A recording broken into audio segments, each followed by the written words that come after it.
मैं गल कर लग्या दसो जी गो नो अकीदा खत्म नबूवत उत्ते गलती ना हुई ते काले कोट पहनने वाले बेगैरत फाइज ईसा को गलती किस तरह हो जाए। और जो मजहबी सियासी रहनुमा 6 महीने मुल्क पाकिस्तान के अंदर ड्रामा लगा रहा, जो फाइज ईसा के खिलाफ चू भी ना कर सका, उसने किस मुंह से और किस नबी का उसने मिलाद सजाया। मैं क्या काले कोट की गल आई तू घर के अंदर बह गया, तू तो बोल भी ना सकया। मैं तो स्पीकर लगे जी, ए कैमरे लगे। मैं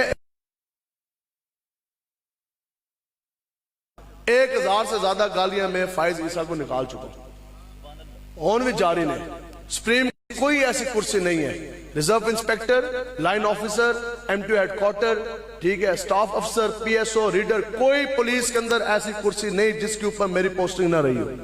कानून पढ़ते भी रहे हैं, पढ़ाते भी रहे हैं। तो मैंने वो कहने लगे जनाब फिर तुसी बेहतर समझते हो, ठीक है, after all he is a chief justice, वो चीफ जस्टिस है और वो फिर काला कोट है, सुप्रीम कोर्ट का डेकोरम है।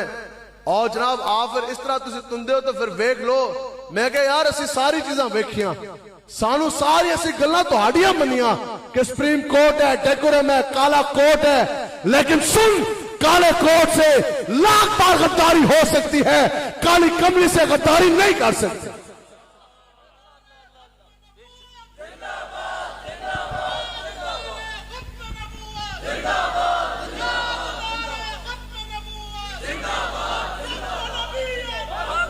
ठीक है जी, बस इतनी गल है यार। हजूर के नाल प्यार करो, छोड़ो है हजूर का गुलाम कदे भी। हाँ जी, कोई दलील चाहिए?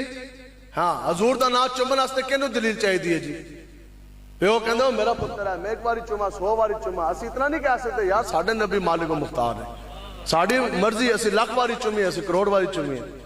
तेरे प्यो वास्ते तो नहीं, असि अपने नबी वास्ते। जनाब कोई भी चीज जो इमामुल अंबिया के साथ जिसकी निस्बत होगी ना, ए ईमान है बस।